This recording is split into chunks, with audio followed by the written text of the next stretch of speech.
Railway में technician के 9000 से ज्यादा पोस्ट पर देखिए फॉर्म फिलअप होना शुरू हो चुका है और इसके बाद छात्रों के बहुत सारे सवाल हैं डॉक्यूमेंट्स को लेकर कि क्या क्या डॉक्यूमेंट्स हमें लगेंगे, क्योंकि एलपी में भी छात्रों ने बहुत ज्यादा मिस्टेक कर दी थी इस बात को लेकर कि उसके डॉक्यूमेंट्स बहुत सारे गलत हो गए थे। देखिए अभी हम पटना के एक one of the busiest cyber cafe में यहाँ पर हमने भाई साहब से थोड़ा सा समय मांगा है कि जो भी डॉक्यूमेंट्स के रिगार्डिंग आपकी कॉन्सर्न है वो इस वीडियो में क्लियर होने वाली है। तो चलिए बात करते हैं और जानते हैं कि कौन कौन से डॉक्यूमेंट मुख्य रूप से लगेंगे। ओबीसी का बड़ा कॉन्सर्न रहता है, सर्टिफिकेट का बड़ा कॉन्सर्न है और इसके बाद भी जो भी जितने भी सर्टिफिकेट है डॉक्यूमेंट्स है सारा कुछ जानेंगे और उसके बाद जानेंगे कि अभी तक जो फॉर्म फिलअप होना शुरू हो चुका है, लड़के आने शुरू हो चुके हैं, तो सबसे ज़्यादा लड़के किस जोन से फॉर्म भर रहे हैं वो भी जानेंगे।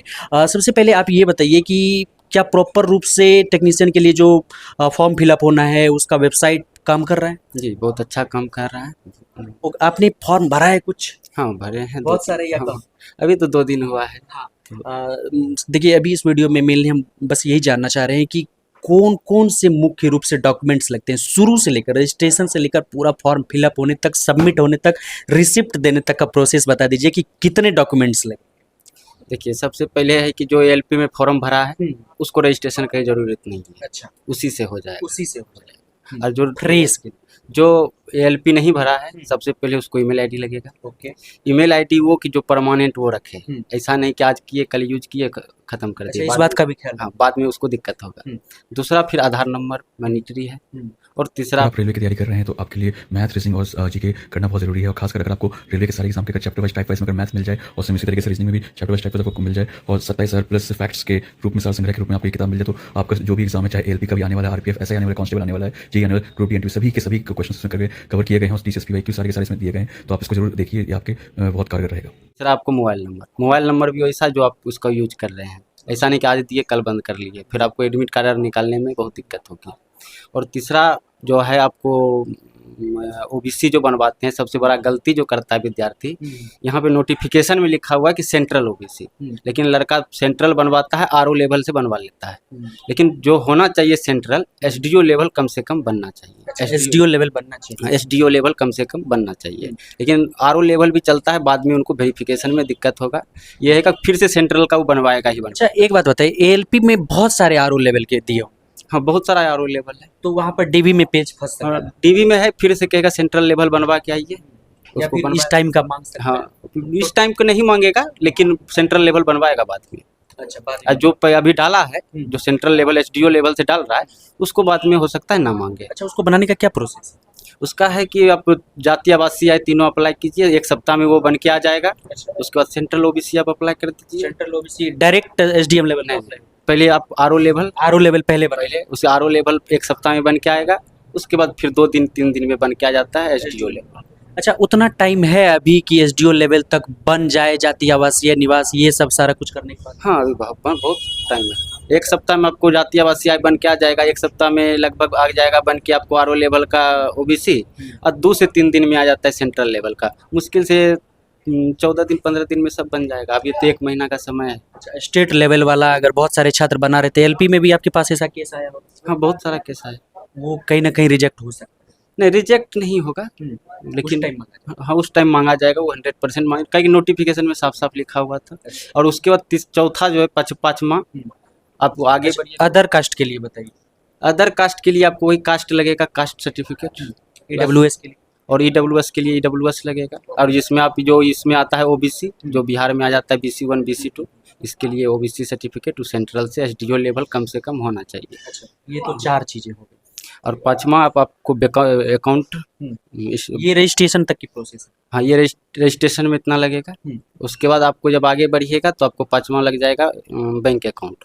बैंक अकाउंट में लड़का गलती यहाँ कर देता है कि बहुत लड़का को पता नहीं रहता है कि बैंक अकाउंट भी देना है। अच्छा, साइबर वाला अपना ही दे देता है। साइबर वाला अपना ही। लड़कियां इसमें ज्यादा गलती, हाँ, लड़कियां इसमें ज़्यादा गलती करती है, अपना ही दे देता है, उसको पता ही नहीं कि बैंक अकाउंट भी लगा, और पैसा जो रिफंड आएगा वो साइबर वाला के अकाउंट में आ जाएगा। अच्छा। और बहुत को होता है कि खुद का अकाउंट नहीं है, तो लगता है कि मेरा खुद का अकाउंट नहीं है तो कैसे थे। इसमें कोई दिक्कत नहीं है, आप पापा का भी दे सकते हैं, मम्मी भाई बहन किसी का भी दे सकते हैं। फैमिली मेम्बर में किसी का दे सकते हैं, लेकिन यह है कि जानकारी है कि ले लेना कि भाई लगता है, और साइबर वाला आप अपना नहीं डाल दे, ये चीज़ का ध्यान रखना। अच्छा, आप लोग नहीं ना नहीं। और उसके बाद छठा नंबर, जब आगे बढ़िएगा सबसे पहले डॉक्यूमेंट, मैट्रिक का होना मैंडेटरी है। अच्छा, वो ग्रेड 3 और ग्रेड 1 जो है इसके लिए आप अलग अलग बताइए। ग्रेड 1 भरिए या ग्रेड 3 भरिए, दोनों में मैट्रिक कंपलसरी है। Matric compulsory. अच्छा, मैट्रिक वाला में जैसे आपके पास सर्टिफिकेट होना चाहिए। हाँ, सर्टिफिकेट होना चाहिए जिसमें आपको लगेगा आप कहाँ से किए हैं, कौन बोर्ड से किए हैं, कौन स्टेट से किए हैं, किस डिस्ट्रिक्ट से किए हैं और आप कब पास किए हैं, पासिंग डेट लगेगा और किस स्कूल से किए हैं, इतना चीज़ मैट्रिक का लगेगा। और उसके बाद ग्रेड 1 में जो है आपको डिग्री साइंस होना चाहिए। उसके बाद इंजीनियरिंग डिप्लोमा होना चाहिए, उसका भी यही मांगेगा कि कौन सा कॉलेज से किए हैं, कौन स्टेट से किए हैं, कौन डिस्ट्रिक्ट से किए हैं और पासिंग डेट। अच्छा, और ग्रेड 3 जो है, फिजिक्स वाले के लिए उसमें है ना। हाँ, उसमें फिजिक्स वाले के लिए है, डिग्री फिजिक्स से होना चाहिए। और फिर ग्रेड 3 के लिए आपको ITI जो 10th है वो ITI जो 10 प्लस ITI यानी कि 10th का सारा कुछ। हाँ 10th का सारा कुछ लगेगा। उसके बाद ITI लगेगा। अगर जो ITI नहीं है वो अच्छा, PCM ITI में जैसे ITI का सर्टिफिकेट लेके वहाँ पे जाना पड़ेगा सर। हाँ लेके आइए यहाँ पे, वहाँ पे सब उसका भी वही लगेगा। आपको किस डिस्ट्रिक्ट से किए हैं पहले लग जाएगा, आपको कौन सा ट्रेड है, उसके बाद कौन सा स्टेट से किए हैं, बिहार यूपी कहाँ से किए हैं, कौन सा डिस्ट्रिक्ट से किए हैं, फिर कॉलेज का क्या नाम है, पासिंग डेट और वो NCVT है या SCVT है, ये लग जाएगा आपको। अच्छा, उसमें उसी तरह से है। अगर आप PCM है, इंटर से PCM किए हैं वो लगेगा, या आप डिप्लोमा है वो लगेगा। अच्छा, उसके बाद आप आगे फ़ोटो और सिग्नेचर। फ़ोटो में लड़का यहाँ क्या गलती करता है, ब्लैक एंड वाइट।